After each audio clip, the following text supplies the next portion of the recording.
Let's talk about the foreach object commandlet.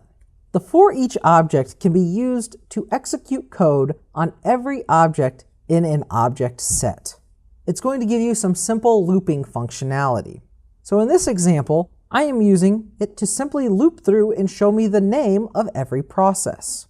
There are other ways you can replicate this functionality, but another way is by using a scripting block. What I am doing using a foreach loop in this example is I am actually executing code on each object in the object set that get-process is passing.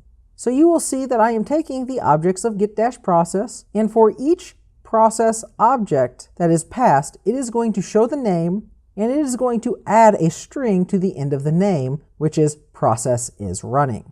Let's actually jump into a demonstration on using foreach object.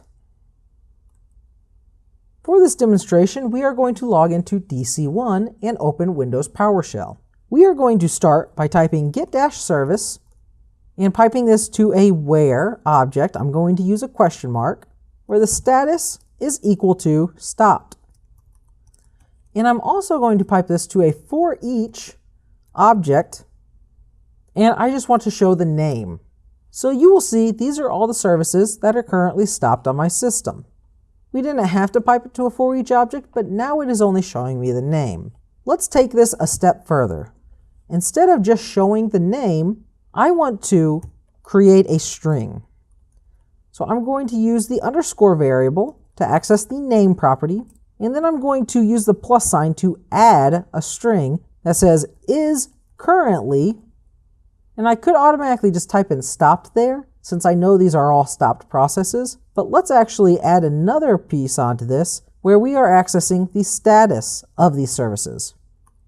And don't forget, you have to close out your script block. And now you're going to see that these are all currently stopped.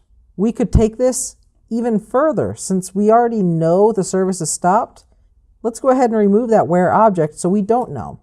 And now it's going to iterate between it's running and it's stopped depending on the current service status.